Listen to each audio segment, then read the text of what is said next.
You're the leader of the ship. That's true. I'm not really, but I'm here. I'm very sick today.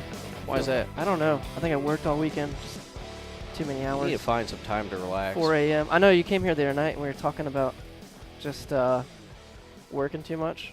And you were actually, I took all those words you told me, and I was like, he's right. Like you have the perfect business model of doing the dirt stuff because you don't take on too much. You don't want to conquer the world. You're not going out there to build the most cars possible. And I think that's I gotta change my outlook a little bit. You're one guy, and you have a very good quality product. Yeah. So what happens when you start mass producing stuff or doing anything is it's hard to keep a quality product. Yeah. And that's something that we've tried to do. It's very hard to balance. Like this past weekend, I probably wasn't as prepared to go with my car. Now, I had something different. And when you're trying to develop things and, people always watching you because you need to, they expect you to win races or run up front all the time. It's like sometimes you have to fail to get better. Yeah. But in the business, that's what, I've just been able to see a lot of people and be smart, and you got to have good people.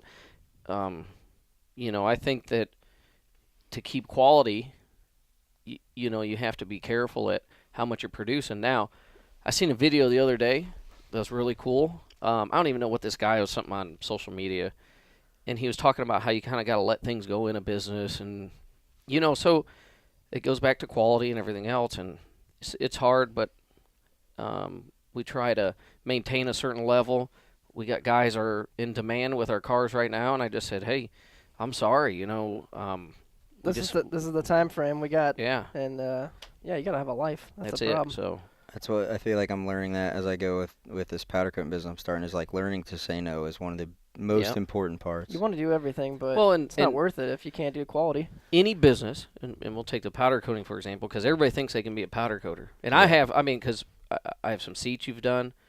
The thing is that, when you put out a good product and you're putting stuff out and people go, oh, well, I can get it done here. Well, I'm sorry, go over there because you're going to get what you pay for. You kind of got to be careful, and that's what's hard. It's just very difficult, any business, whatever it is. And even when I'm racing, I'm at a racetrack, I try to watch that stuff, like, hey, I understand promoter owners got to make some money. This guy's got to make money. And you just try to, when you have a business, you can look around at other people's stuff and kind of see, and as you understand that financial side, you look at everything else differently. Yeah. So you always have a guy come in and, how come you can't charge me $50 for a seat, or why can't you give this for me free?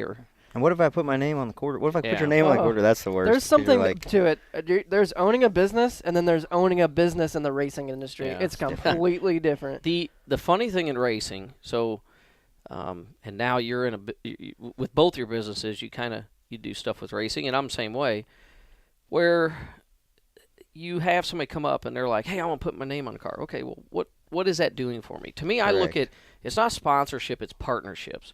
So what can both parties get the benefit out of? I don't mind helping people. I had a guy with a series call up. He wanted me to sponsor a chassis deal within the series. He wanted everybody to put in all this money. I'm like, okay, well, what's that doing for my customers? Like, I'll just give them a break because they were wanting to be the top whatever brand of car. Like if one of my guys would finish third, then he'd get some kind of prize. I'm like, I'll just pay him myself. Yeah. Yeah. Way easier. So and that's the things that you look at. Roger Penske, anybody to me that's successful, their partnerships are very successful. Yeah. It's not a sponsorship. It's a partnership for everybody to grow. Look at that. Learned something already. Yeah. When did you start Lethal? Into 14. And how did you stumble upon, UMP IMCA modified? You weren't a dirt racer growing up, right? No. So run asphalt. So now you build dirt cars. It's very different.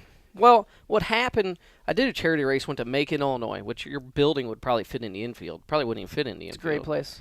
So, one time I told Kenny Wallace that place was an S-hole, and he goes, yeah, I own that place. Yeah. It's wild. You can run 3-4 wide. I go, we went there in Summer Nationals. The place is a piece of crap. He goes, yeah, I own that. I was like, oh, okay. Foot in mouth. The nicest piece of crap ever, and that's what I wanted to say. Yeah. It's either love it or hate it. Yeah. So we went there to a charity race, 2008. Didn't really do anything, and then in 10 or 11, I got a modified, bought it from Jeff Taylor. Steve Arpin helped me get it. we messed around. It was like playing golf. I'd just kind of go out and, I mean, we'd spin out. We'd do all kinds of shit and just, oh, sorry. It's Hey, okay. fine. You can curse, just not me. Oh, Like, well, sometimes my mom listens and she's like, yeah. you need to It tone just it slips down. up once in a while. Yeah. But, so we would just mess around. Well, then at the end of 13, with a cup deal, I was kind of burned out just in asphalt racing. So we loaded up. We went to Eldora. It rained. It did all kinds of stuff. We drank beer. Had a blast. I said, well, if I'm going to get better at this, I need to get a little better car. So we ordered a car, and that builder was behind. Just a lot of stuff. Couldn't get parts, help. So I had equipment sitting, and we had seen this other manufacturer, this Brian Ruhlman. He takes a Rocket, which is a late model center and tail, and he does his own front clip. I said, well, I'll just do that. I knew Labani, so went up there. I said, hey, just build me this cage. Take your cage. We're going to do this. Just change this, and we'll put our own points on it. Put the front clip on it. We started. Basically Longhorn Chassis, right? Yep. But they run stock front Yeah. clips, right? We do, yes. Yeah, The yeah, modified. You Now, guys if you look at the evolution of racing, because people go, well, it's a Longhorn. Well, it's not. It's basically off a Rocket Masterbuilt. Everything's off of, and what's cool is Mark Richards, who owns a Rocket Chassis, he'll tell you he started with Howe and Bullet. You know, everybody started from somewhere. Yeah. So, anyways, we got some cars from. I got a couple cars. I was gonna build for my buddies and myself. Well, that turned into all of a sudden somebody else wanted one. Well, we sold 31 the first year. We just kind of Oh, wow. turned into a business.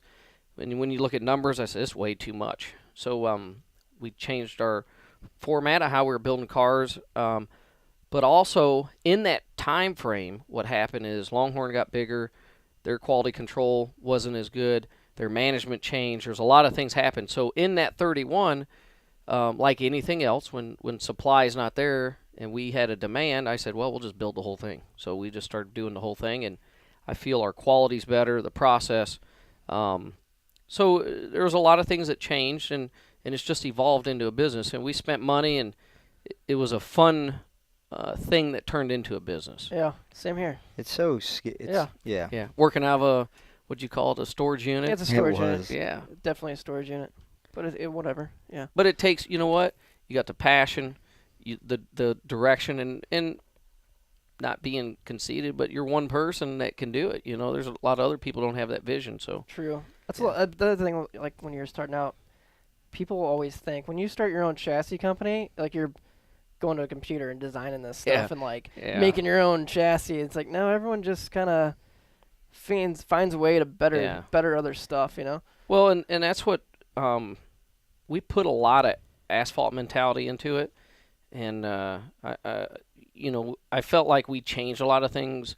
I didn't really go in to raise the bar or do a bunch of stuff. We've really service guys is the biggest thing. Like you call us, we sell parts, we make stuff for other guys, we've fixed other cars, and I go down to the old Walmart theory. If Walmart doesn't have it, we're going to Target to get it. Yeah. And that's how racing is. If somebody doesn't have it, you're going to go over here. And but there is a mark that I've set where I go, I can't make everybody happy. So we try to take care of our customers now, and we're very fortunate. We have a lot of good customers. But we had a guy come in yesterday. He's from Brazil. Met us through a guy. He's ordering a car. Well, he probably won't get his car till August.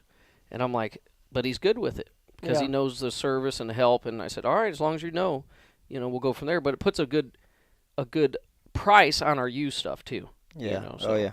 But anyways, racing it's fun. It's healthy right now. Dirt racing, whether it's modifieds, late model sprint cars, whatever, It's it's growing, man. phenomenal. Yeah, It's phenomenal. It's killing it. The crazy thing to me about being a chassis builder is how much you have to think about. Because when you're a chassis builder, you have to think about everything. So you're making a fast car, strong car, Yeah. a light car. Then you're Yeah. competing against everybody else. But then the biggest thing is you got to keep them safe. Yeah. Yep. So that's something that I don't think people realize, the stress that you're under as a chassis builder Yep. when one of your cars gets in a wreck, or trying to make sure that your guys are safe. Because I know dealing with the guy whose midgets I drive, Mark Yep. Laffler, he's retired and he's like, "Do you want to take this business on?" I'm like, "I don't want to touch it." Yeah. And that's something that I don't think people see enough of. Do you have to deal with that a lot? Oh, there's a lot of things you look at, and I laugh when people go, I'm gonna start building cars, and I go, go ahead, because for one, you got to have the consistency across the board. I'm on my 9th different car. I mean, everybody knows I'll sell one of my cars in a minute because I can build another one just like it. Now, with that, the reproduction system of the car, you have to make sure everything's in place. And we've gone through our little nicks and stuff of what you've had to make better. But you got to deal with people that might not know a lot about a race car, try to make it simplified. And then you have guys that are probably even smarter than me, and I can learn from, but you kind of got to keep them happy. So there's a big balance across the board. We have to, sometimes you got to go a little extra mile with somebody. Others, it's like you can learn from, and you got to try to, help keep them kind of maybe not to where they're hurting themselves and going out doing, NASA projects and stuff. So there's a lot of things, a lot of balance. A lot comes with how much we're trying to build in-house, how much we outsource. And again, partnerships. I have great partners with products that we use through, whether it's Penske shocks, DMI, Bulldog with their housings. I mean, there's a lot of people that play a part into our program. So, yeah, that's cool. You ever think it's like same way with you? What paint you use? Sherwin-Williams. So obviously, yeah, the only paint there is. and he's got guns now. Iwata guns. Yeah, we got them all, man. We got all these. Got a compressor deal now. Booth deal. He's got a compressor deal. Can you hook up a compressor? We got a brand new one sitting back there. I just did it. No idea how to hook I it just up. did mine. Thing I seen, you told me your shop, you're going to try to make room. He's moving out to a new building, and all of a sudden it looks like it's a lot more stuff in there. There was so much stuff back there. All my stuff fit in a 5x5 trailer. It's like smashed in it. Yeah, it's gone now. We've grown a lot since the storage unit. Yeah, we used to be neighbors with you, and our sign's still up down there. That's why I was making sure you knew what shop you're going to. I know exactly where you're at. So, like Kenny Wallace, Ken Schrader, they kind of like get you into dirt racing since you didn't start, and now you build cars for Kenny, obviously. Like, is that? I mean, obviously you didn't see yourself starting out like that. How cool is that? No, but about everything I've been in, I kind of dive in, head first, and they had the same pain I did with getting help and the whole thing. And I was talking to a gentleman today, another guy's asphalt racing, asking about dirt, and he was asking about late models, and I go, whoa, that's a lot of work. Yeah. I had 4 super late models that for asphalt at one time, and I sold them all. I was burned out. The time super it late takes, model, asphalt super late model, asphalt super late, and you're models. just burning money. So. Tires. I've had all kinds of people. Matt DeBedettos drove for me. Matt McCall, who's crew chief for Kurt now. I could go on. A lot of guys. Brian Clausen. We had a lot of guys. Plus, and none of those guys paid for rides. I just like, hey, let's go run. And then a lot of people don't know. So Kyle Busch's late model program, when he went out on his own, I got Bon Suss and Chris Gebhardt in there, and that got his program going. And now Chris is, with Denny and that. So. There's a lot of people in short track world, but anyways, the dirt. So Wallace blames Schrader, and I blame Wallace for getting me on this deal. Just go down the line. Yeah, but it's fun, and the reason is that we can take a modify and go anywhere. We can take a couple buddies, and the effort it takes. I'm not saying it's easy, but it's nowhere near like dirt late model. You don't need an engineer. You don't got to hire a spotter. You don't got to do all this. Dirt late model racing is crazy. Yeah. To me, it compares to where. The asphalt, ASA, All Pro, all those sanctioned series, Hooters Cup, everything is where a Lucas Oil World late model program. They have TV, they have the social media, they have the look. The problem I feel there is the teams, they don't understand the level that they're on.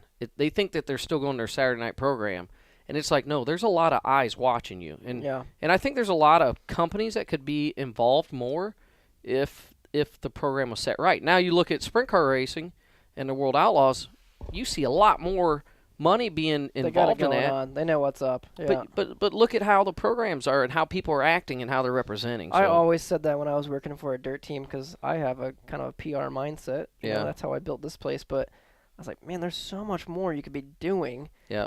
All these guys have sponsorships and they're just like family friends or whoever. And it's like, why don't you could go way more corporate? And that's what the sprint cars have done. And, I think that might be why, just because you have so many more NASCAR people involved in sprint car racing, like Casey Kane, Tony Stewart, and they know how the system works. Well, I would say we kind of got to watch that term, the NASCAR, because what we've all been able to expose to as the NASCAR level, we've able to learn a lot. and then we go back to our roots of what we love. And that's what Casey and Tony's done. And they're able to bring that stuff they've learned to there. Yeah. And there's things that they know isn't going to work. And it's like the marketing side is great for all their partners.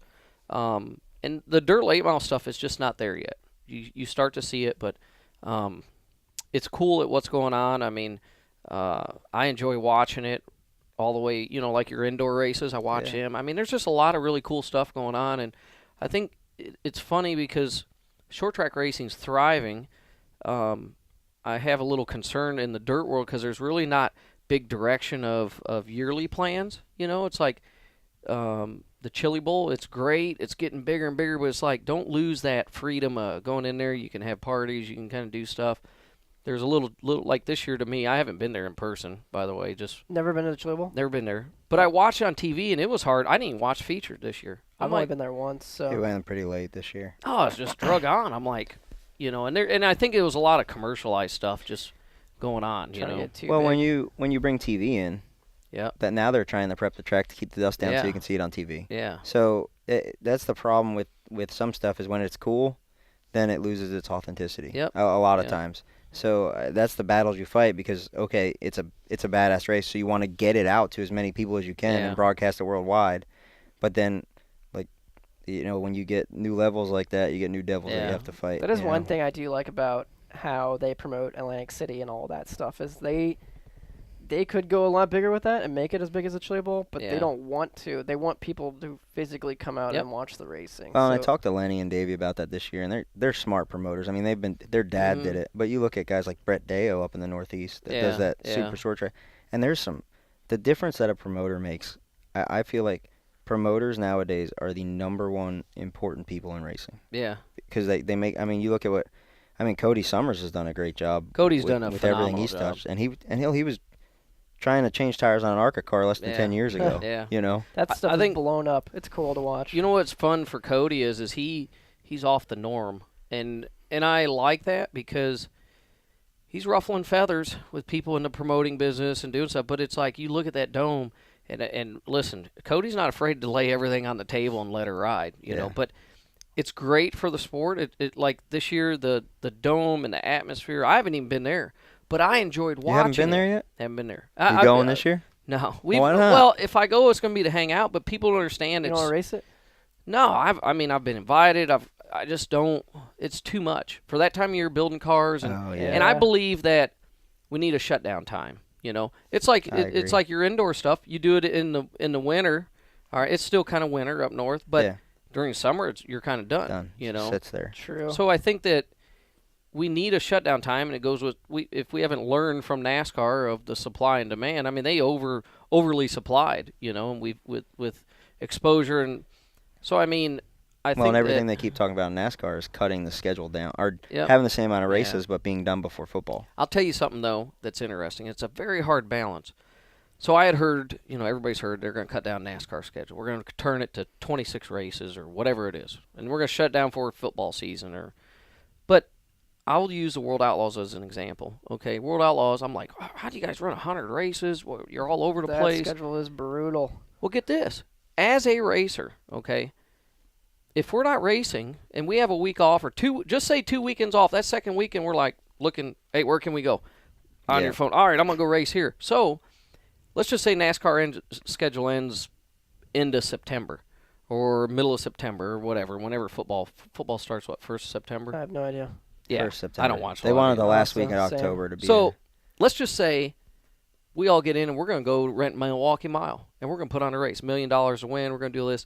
You're telling me that Ganassi's not going to send Larson? Like everybody's going to come up? They're going to do it. Hell yeah. Unless NASCAR or somebody says, "Hey, you can't go there." Why are you going to tell racers not to go? Somebody better be paying somebody a pretty big chunk of money not to go. Yeah. So there's that supply and demand, and what we have to do is watch and balance. Like I don't think. We see a lot of local tracks doing this. They'll shut down for a week or two in the midsummer and let families go do vacation. Let them go do something else.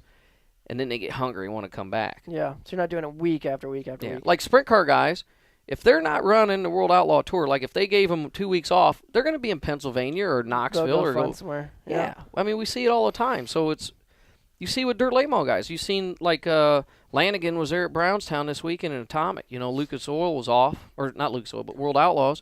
So them guys go there. So it's very hard at balancing that whole thing out. So back to the Dome, it's different. It's once a year. It's like Chili Bowl. It's once a year. We can't flood the market on some of this stuff where it's like, oh, you know, I'm gonna reproduce the Chili Bowl here in North Carolina. It's not gonna happen. So what if one of your customers calls and said, "Hey, I want you to drive this car. Just show up and drive." I've had it. You're not doing it. Nope. He's set. Drawing a line in the sand. Nothing against it. Yeah. I want to go enjoy it. I don't have time. And they do a great job with that show, don't they? Is it exciting to watch? And it was the midgets this year was awesome. Sunshine I thought was gonna, get Bell. He was working it. Went for a wild ride. I mean, there's things that was very enjoyable to watch. You could see the track changing. The modifieds would tear it up, and then the late models go out there. I mean, it was fun. And I think the other thing, it works for fans as just racers. There's not much else going on, so you can watch it. It's like Snowball Derby was that same weekend. And I'll tell you what was interesting is I have a lot of friends Snowball Derby and then dirt racing, and so my social media was blown up both sides. But the dirt was a lot. It was probably 3-1. Really? And I'm going to tell you another thing that was interesting is photographers sharing photos, doing all this stuff. Well, the Derby, they tried controlling too much. And you didn't see a lot of photos. You didn't see a lot of shared items making me want to go watch that, True. So there's the hashtag Dirt in December, it was flooded. Yeah. Well, the biggest thing between the Snowball Derby and the indoor race or any dirt race really is that you can't buy speed on that dirt track. No. And if you look at the Snowball Derby this year, it was the first time that there was not a, because Stephen Wallace didn't make it. Yeah. It was the first time that there was not a defending champion in it. Yeah. And the days when it was Clayton Rogers and all those guys, it's gone. It's kids that pay for the ride now. Yeah.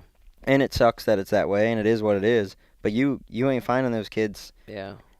You can buy the nicest stuff you want to go race dirt late models or midgets or dirt modifieds, but you're not going to run up front, and that's why that kind of it's got checks and balance for that. Yep.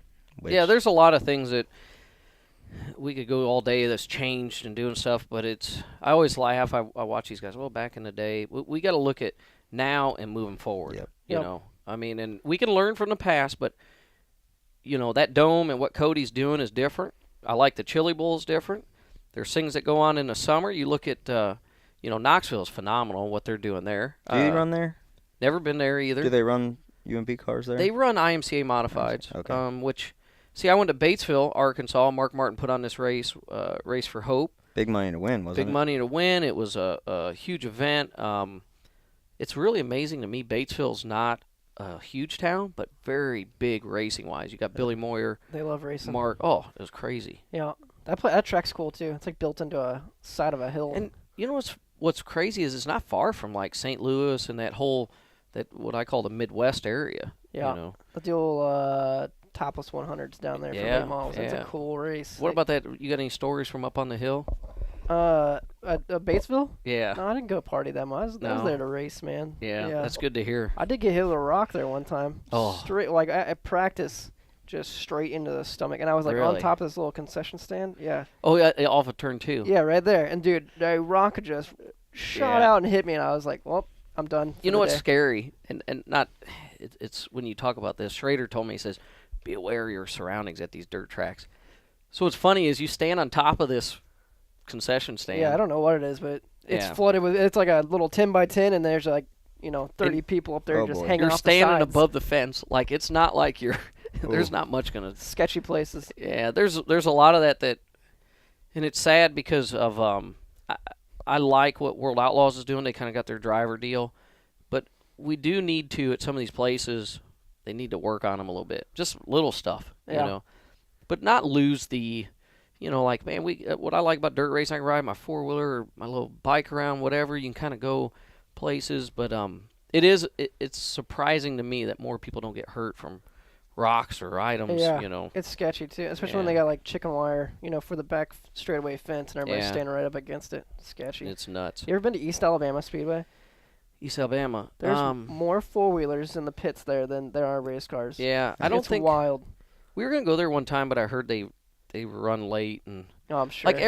It seems like every track, not knocking the South, but every track they're like, hey, they get done at. It's okay to get done at 2 a.m. Oh. No, not okay. I'm like, man, I'm tired, and I don't mind being at the racetrack, but being there for 9 hours is not fun. Well, you gotta start drinking at 10, So can't drink all day unless you start in the morning, right? That's very true. You've been to Prairie Dirt Classic? Where's that at? Fairbury. Oh yeah. Yeah. I've never been there. Oh, Fairbury. I'm a and, northeast. I'm a northeast guy. So Fairbury and Farmer City are 2 really cool tracks up there. Yeah. I've heard a lot about it. So you know what's interesting? You look at the country.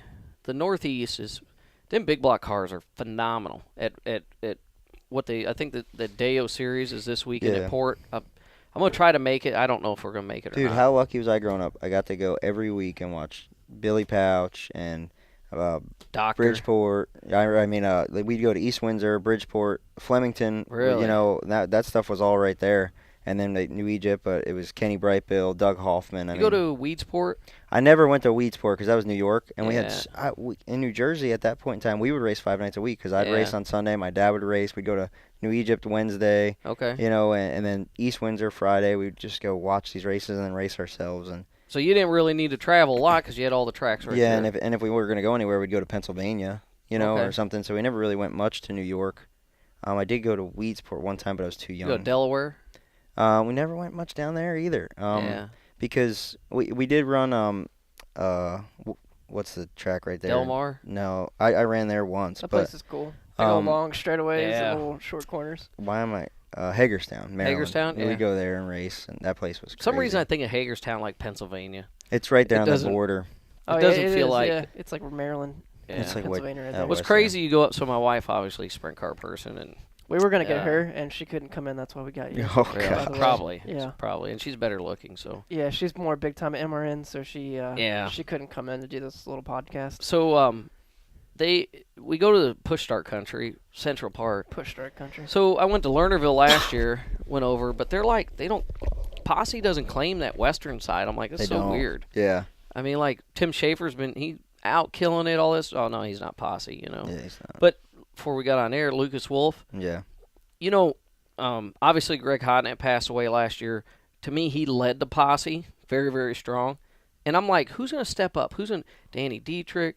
You got Brian Monteith. You got Lucas. And Lucas's program's definitely stepped up. It's way better than when he was running the stack tube Zemco car there. Yep. He's to be able to cap off two wins. But losing Freddie Raymer, I think, was a big thing. Yeah. Him retiring, and his kid hopefully can come up and fill that void. But there's a lot of stuff in Pennsylvania that's his cool. boy, I watched last year. He don't go to Port much. I hadn't been to Port Royal in a while, and it was phenomenal what they're doing. But his boy won that night. They did passing point something. The Deo series was there.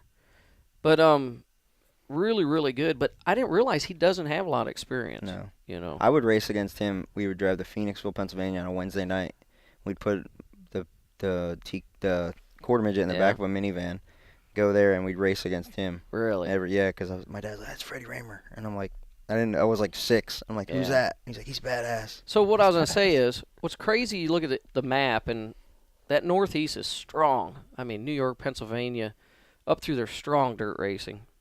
You go to Ohio's okay. It's not great. It's okay. Indiana's okay. You go to Illinois, and it's like, holy cow. Them guys race their butts off too.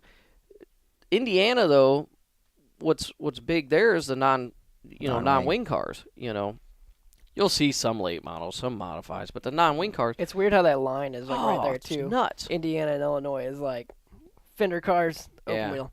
Well, when I run asphalt, so South Bend, we'd go up Michigan, Ohio, eastern side Indiana. Soon as if we went 30 minutes west, is a whole different deal. Yeah. Is Wisconsin, Illinois, kind of down there.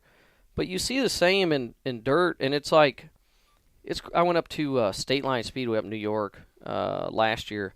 It was phenomenal, just a different atmosphere of the racing. I'm seeing it grow back stronger up in that Erie, Pennsylvania area.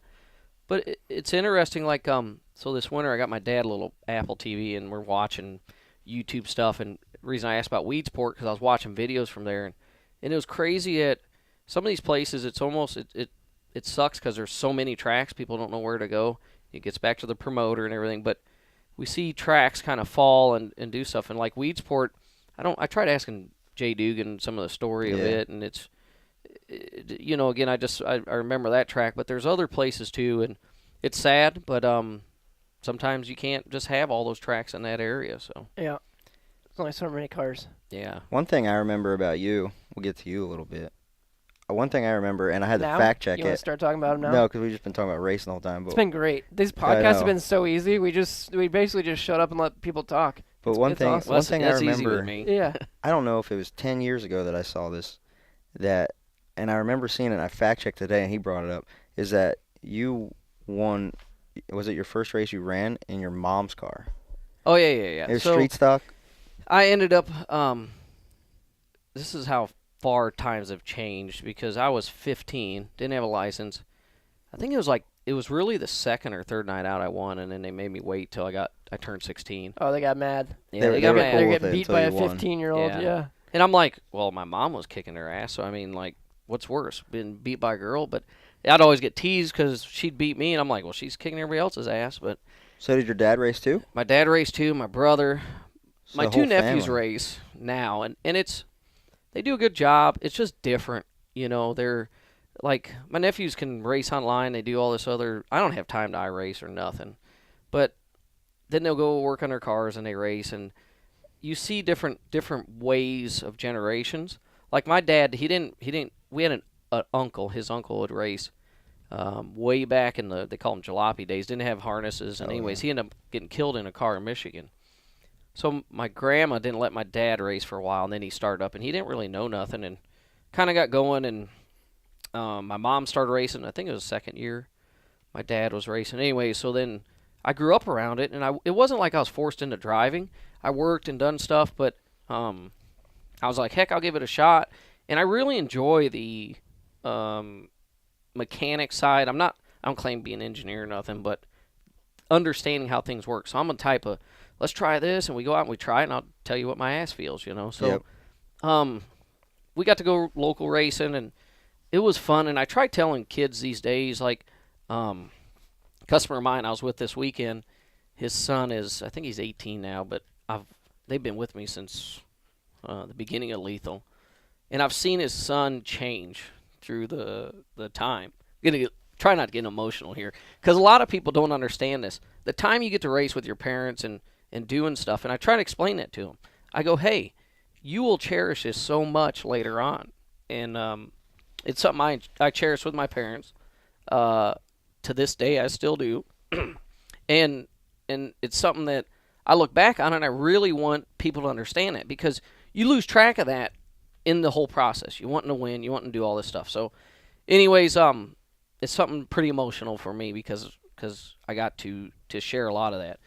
And I try to teach that on with other kids. So through that time, it was a lot of fun. I got to travel later on in life and go and live in, ASA running up in Milwaukee, which was fun. And I have my racing family, and then I have my home family. So I didn't mean to get into all that. No, that's cool. No, that's cool. That's well, a lot of guys don't understand that, And you just there see to win. them, They keep on going. Well, it's easy to fight with your family and everything else. Especially at the racetrack, because tensions are high. Oh. And it's one thing when you see a parent trying to push their kid at something they don't want to do, but when you see a family racing and they're just into it and they're enjoying each other and they'll have squabbles and everything, it's like, I try to take them kids back and go, listen, your dad's might not be right, or your mom.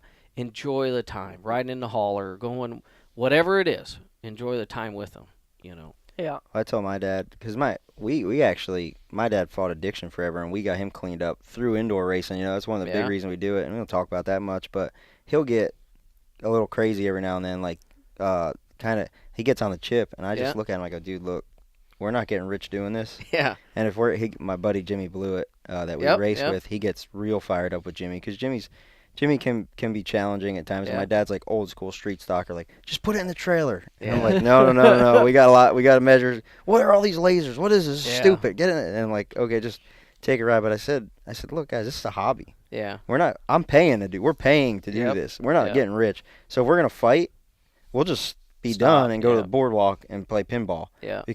That's what I try to explain to a lot of people that get crazy, especially about short track racing, is it's a hobby. At the end of the day, it's a hobby. It is. And we're spending a lot of money to do it. If we're not enjoying it, we need to either, one, rethink our approach or go spend our money in a different place. That guy yesterday from Brazil, I'm talking to him, and I said, first thing is what's your goal? So he tells me, I said, well, I can tell you right now, main thing is you got to have fun. I don't care how much money somebody has. I do not care. If you're not having fun, you're not going to be doing it very long. And I try to tell people that if they get a driving for somebody, an opportunity that somebody's going to spend a little money on them or do something, I'm like, listen, you make sure that guy has fun, or her or whatever. Because if you're not, it doesn't matter, And I tried, it's interesting, I tried telling guys that at the end of the day, I mean, like you're saying, it's not like you're making a big living at this. I've turned something into a hobby. Yeah, we have a business, but I'm very fortunate what I was able to do to be able to make money and do some stuff. But it's like, you got to have fun, okay? We're not getting rich and getting all crazy. But there's things that, like driving the hauler to the track, I enjoy that. Yeah. My time, like last week, we left at midnight. We're driving is 3 hours, so I didn't even turn the radio on. I just thought about stuff of what I need to do to get better. Just different things, different scenarios, and just I call it the windshield time, and we've all done it, and it's enjoyable. Yeah. So. It's nice when you're driving and you realize you haven't had the radio on. You've been driving for an hour and a half, and you're like, oh. Yeah. Well, that's cool. Rough. Well, that's why we want to have you on, man. When you came in here and talked the other night, it really seems like you and Ashley really enjoy what you guys are doing together, and that's cool. It's cool. It's fun. I mean, she has passion with her short track side of the dirt, and her.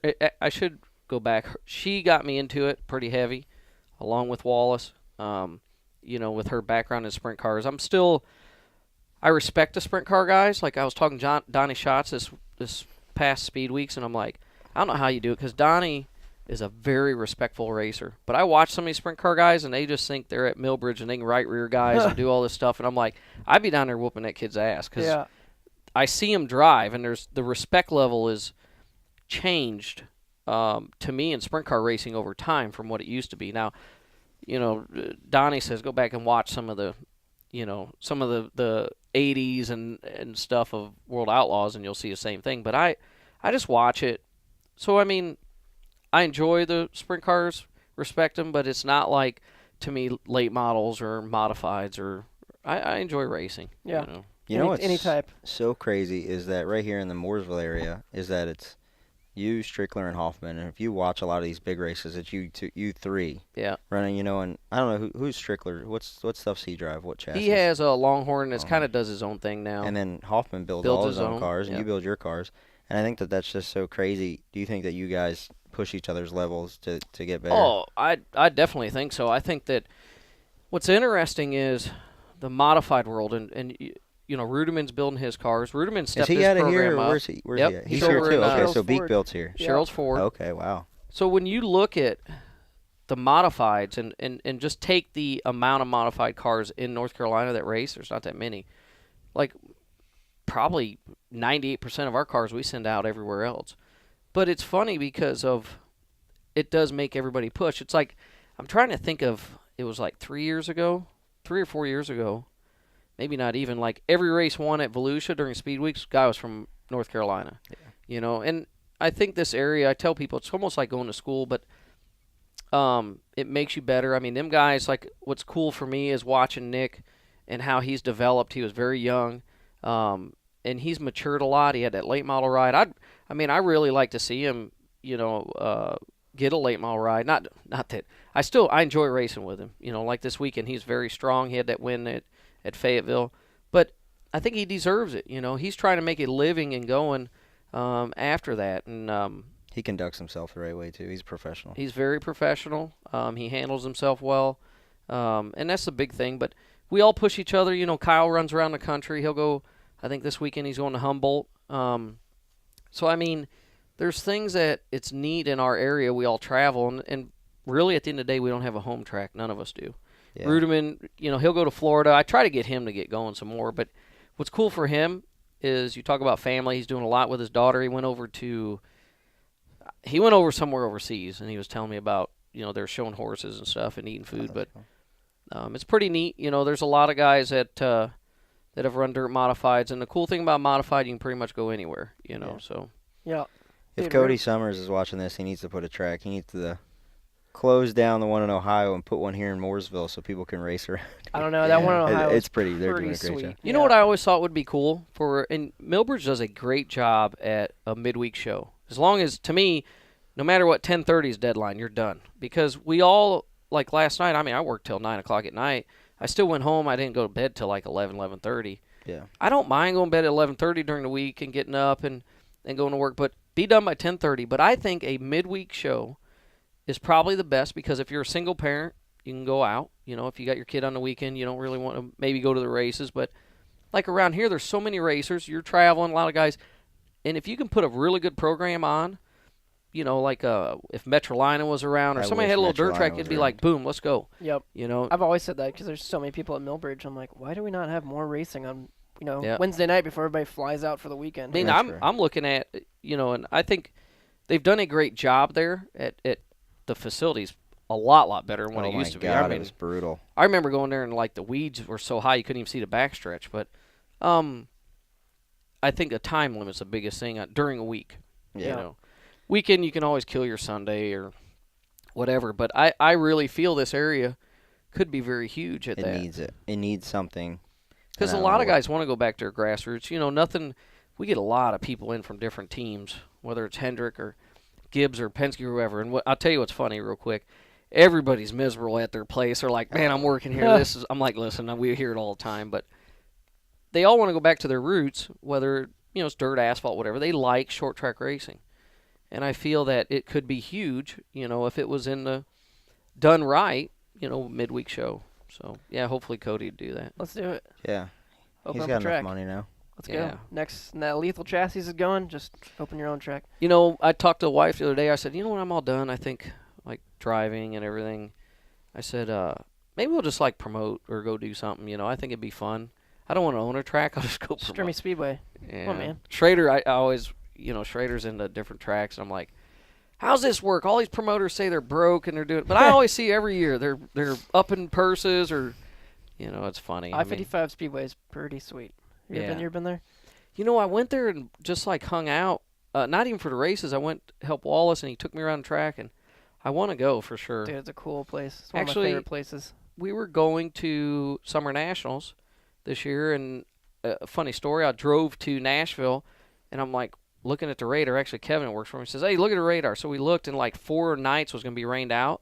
So we turned around and come back, and everybody was like crucifying us, and now they sat around all weekend. Now they all call me for the weather. They're like, hey, what's it going to do? I'm like, I don't know. Got to watch it. So we've never seen these videos, and then Daryl shows them to us, and then we'll watch them. All right, here we go. Here's the first one here. It's Robbie Gordon. It might be Robbie Gordon. I don't know. He's digging in the sand. Oh. Stay there. Dude, if it oh sticks. My God. Wow. How do you? I landed like that in a side by side one time, and I didn't know how to get out. So and I had my wife with me. Did he get up there and like just chicken out, or? I don't know. I think he's stuck in the sand. Well, I meant to get.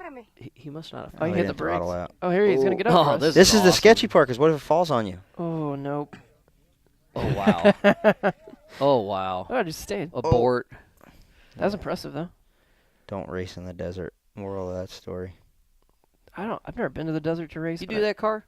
You design it? Yeah, I did. Here we go. This looks like an iRacing. What the? Oh my. That was balls there. I think it was like last minute. Beat him to pit road. I don't know. Let's one more time. Hold on. That was pretty nice. That's good rolling time there. This guy's slowing up. Oh, he passed. You passed him and then went on pit road. Yeah. Wow. That was good. Nice move. I don't know why that's a fail. It said it was a racing fail. That's not a fail. That guy did a damn good job there. That's gain.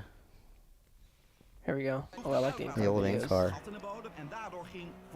Hit from behind. What was that?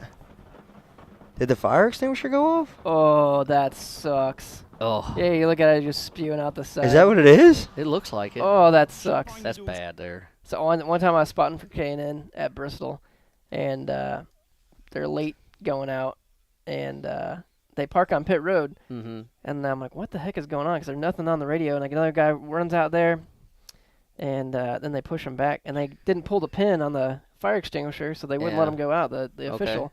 And so when the kid went in there to reach in to grab it all, boom, Oh, exploded no. the car just like that. So Oh, I sat on the spotter stand for about 2 hours and 0 laps. that stung. Who's that for again? That was for Sam Hunt Racing, I Sam believe. Hunt. Yeah, a couple years ago. All right, clip number 4. We got a lot of clips today. Oh, wow. Open wheel stuff is Stuck. always sketchy. Oh, he's riding him. Yeah, like you're a- in trouble. Just gas Ooh. up. Dude, That's how you make die casts. the bottom That's guy. what comes out of that. Little baby cars. Seriously. So what, he just hit his wheel? Jumped up there? That's I don't big. know how he didn't get hit in the head with a wing. See, when you have this stuff, that's when you're okay with the halo and the F1 Yeah. and stuff. You're like, yeah, that's a little sketchy with your head exposed to the elements. But you can see the helmet nicely. You can see the helmet nicely. Oh, here we go. This is my favorite on iRacing right here, Rallycross. Really? Dude, these Teammates. guys oh. Oh, I'm going to try. What was he thinking? Everybody gets stuck. Don't lift. Oh my God. Dude, what do you do in that situation? He was going to try to make some good time there. Yeah, he but- was dirt tracking it. Let's watch it one more time. I gotta watch that. He's guy. on the inside, Time. and then he just throws her sideways thinking, oh, he hit. Ooh. Yeah, he was already committed. Oh. The guy in the green That car wasn't his throttled fault. up like he was gonna get through there. He said, nah. So what do they do with the rally car? Do they restart it? What do they do? I don't You just think leave it they like really that? have cautions. I think it's kind of like Supercross. You gotta make a lap. You gotta come back by there, though, don't you? Yeah, I don't know. I guess. That's a Steve Arpin question. yeah, we yeah. should ask him. That stuff is cool, though. This looks like He's- something in the This looks like junkyard. a demolition Oh. derby He's wounded. valley Bad. cross. That looks like back at Blue's junkyard when we find a car that ran. That's what it would look like when we were driving it back to the pile. That's a co-driver fault right there. I'm sure of Yeah. it. Independent rear suspension. That's gotta suck when you're like out in the middle of nowhere, 5 miles from the finish line or something, and your car's Yeah. destroyed like that. There's not What a gets tow me truck to is- come get you. The people standing watching That's at half not of even- them. That's what we did. Usually, some of these clips are from Rallycross, and it's Yeah. like sketchy incidents Oof. with spectators just on the side of the road. Like Yeah. you talk about, that's not even sprint cars. Like nothing on that. No. Like that is no catch fence, no nothing. Yeah, rock getting hit in the stomach. Yeah, is that's not nothing. as bad when the Yeah. car's rocking it at you. Is this part drifting or? I don't know. He just Oh, lost his oh, tire. right Oh, there it is! Oh, we were just talking about how sketchy this is. So that Dude, he didn't even Ugh. see it coming. that's I don't bad even wanna news. That's watch a that. full tire. Oh Ugh. my gosh. Look like some bowling pins there going Daryl, down. you're wrong for that one, Daryl. Have you seen Dude. the videos of in England or something? So they're racing in an oval, and they're like team cars, but they just ram Wreck in each and they other. just keep. It's like a demo derby in a circle. No, we need that though. Oh It's- my! You need to look it up. Oh I watched my the gosh. figure eight stuff sketchy too, where they just haul through the middle of that. I need to No? find the name of it and have you watch it because you'll see hits and you're like, I can't believe the guy lived. You just keep on going. It's unbelievable. Let's look it up for next week, Daryl. Yeah. That's good. Oh, it's nuts. All right. Well, thanks for stopping in. We appreciate the stories. Hey, I appreciate what you guys are doing. It's been for really easy. racing and that. And We talked very little NASCAR. I enjoyed that. is that what we were Yeah. supposed to do? No, we can talk about whatever we want. Oh, okay. Yeah. It's his pod. He owns the place. No one listens anyway. Well. I'm gonna go back. Skip's not even gonna listen to this when we're done. Make sure you let Fine. me know and I'll I've share already it on listened social to it. media. What a guy. On Lethal Chassis? Is it at, And you know what's hard at is Lethal Chassis? I don't know how it's on at Lethal Chassis, but I don't know how them guys. I'd like to do iRacing. Like I seen Junior tag me and Wallace, and he was doing it. I'm like, hey, I'd like to stop by and check it out, but I don't have time to get on that stuff. I don't know how people, even if I sit down, I'm like, they get mad if you're not like tweeting them back, and I'm like, dude, I'm not gonna sit there on my phone, you know? Yeah. Yeah. I just My smartest thing this year, I got someone else to run our social media, and I Yeah. deleted every social media app off my phone, and it's been awesome. I need to find out how much Oh, that costs me. I just dude. need them to do it. It's the best thing in the world. I've been so much less stressed this year and just get to And, work and not have to worry about social yeah. media. The other thing is, damn autocorrect. I get on there, I'm like, Ashley's like, you need to pre-read that stuff. I'm like, yeah, I You know who's the probably do, best but- at that? Kenny Wallace, dude. He can be Oh. 12 beers deep, Oh my! and he tweets something out, and it's like perfect. Like Wallace is so he I don't told know how me he does it. he gave me a little advice a long time ago. I don't know if we're running over or what, but Oh, yeah, we're good. Sam, we don't have a Yeah, time we don't limit. have time. We don't have any rules. so Wallace told me, he says, if you're getting on social media, you check your emotions at the door, and it is so true. I mean, it's so true.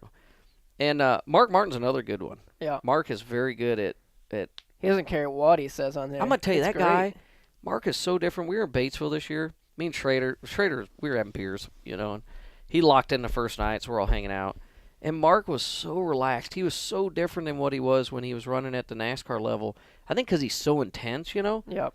It was phenomenal. It was phenomenal. Talk to him, hear his stories, and everything of his late model racing. So his Instagram and Twitter is badass. Some of the stuff he shares and how he remembers what. Oh, dude. What's setups.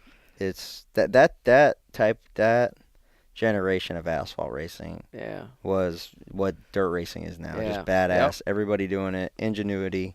I wish I could have raced. I tell people late 70s, 80s. It was like. I mean, you had a guy like Larry Phillips going from dirt. I'm going to go run asphalt. He'd win asphalt, go back. Them guys were they were hardcore. Yeah, well, it's just show up and race back then, That's who was your hero growing up? Like short track hero? Oh, man. People that stuck out. Give me 2 or 3. I did like Billy Moyer, and it was cool because when we started racing Victory Circle chassis for a while, we got to hang out with him and like go to his house for dinner, and I was like, "Oh, this is." And I go to his trophy room, and it's just oh my god, like completely full. I got pictures of it, and then all these globes from the World 100. I'm like, this guy is the real deal, So yeah. I was always on that side. I wasn't really a Bloomquist guy, and So that guy, and then Bill Fry, because I'm from it's like Southwest Missouri, so Bill Fry's he's a badass too. So yeah, I don't know. How about you? Mine was Billy Pouch on dirt, and then John Blute III on asphalt. And it was cool because I got to work for John there before I moved away. But what about you? I don't, there were some guys, really guys that don't even know. There's a Doug Hanna. He was a local guy, built everything, just did, Junior Hanley was a guy. Junior didn't even know how to read tape measure. He had strings. And, that's it. There's a lot of guys that, I don't know, I mean, there's a lot of different guys that are very respectful towards. So. Yeah, kind of shaped you who you are. It's cool, you talk about Billy Moyer. I got to go to his shop in Batesville. It's cool. A lot of respect for him. You think about him and Bloomquist, okay, or even Steve Kenzer, or I'm going to put Donnie Schatz in this. Anybody, okay? Look at the decades that guy has stayed up top. That's very hard. Yeah. Very, very hard. Never really, faded out. Just no. Still winning races. Yeah. It's phenomenal when you look at guys like that and you go, Billy Pouch, another one. All them guys are badass. There's so many changes, so it's cool. That's when you know they're the best, because then when they can drive all these different cars, even in NASCAR, like different roll packages, whatever, if that guy's still at the top, that's like I don't understand, obviously the Hall of Fame ballot come out for NASCAR, and there's a big debacle a little bit about all this, who deserves beyond all. I'm like, that doesn't set who them drivers are to me. Yeah. They're when we leave this world, we can't take money or nothing else, but you leave a legacy, and it's like, it's crazy at, Larry Phillips at what he had did, and you look at any of those guys. Billy Moyer will be a guy, we'll look at him and go, my goodness, it's phenomenal at thinking about how many races and just the time that he had to put into it. It's phenomenal, just crazy. So just they want to go to the track and they want to win. Steve Kenzer was one. We're in Florida. I guess he's such a badass. Okay. Going on, but he's such a badass. You can talk about Steve Kenzer all day. So we were in Florida, and Schrader's out. Of course, we're out drinking some beer in the parking lot. I mean, I don't want to sound like a drunk. That's part of social hour. What that's I like about dirt racing. Yes. Yeah. So we're hanging out, and Kenzer has this. I'm gonna. He'll probably be hating me for this. He's got his Prevost, and he's got a window unit from Target or something in the side of the motorhome because his air conditioner's out. So I was laughing about it. I took a picture of it, and then he was out busting my butt about it. But it was cool listening to his stories of he was racing and when he went to Australia and coming back, and he put money in his shoes trying to get back in, and just there's all kinds of really cool stories. And to me, I was sitting there, and it was interesting listening to him because a couple of times he told a story, twice or 3 times, Yeah, once but he gets about 5 beers in, you kind of like a repeat or hit his head a lot. But I was like, you know what? This guy's done all this shit. He can tell me 10 times, I have respect, but also, so he's not racing, but that I enjoyed hearing his stories. I wanted to hear from him. He was talking about he wrecked at Kokomo one time. This car was so light, he folded up. He says, I'm lucky to even be here, And you think about that, like a guy like him, and I go, man, he has lived through a lot of stuff. And he's still racing, man. He still loves it. So. Yeah, he's just at Brownstown hanging out at Lucas Oil late model race. That's the coolest thing about some of those guys. They love racing. They're still going. So. Yeah. All right. Well, cool, man. Thanks for coming in. Hey, thank you for having me on. I enjoyed it. I appreciate it.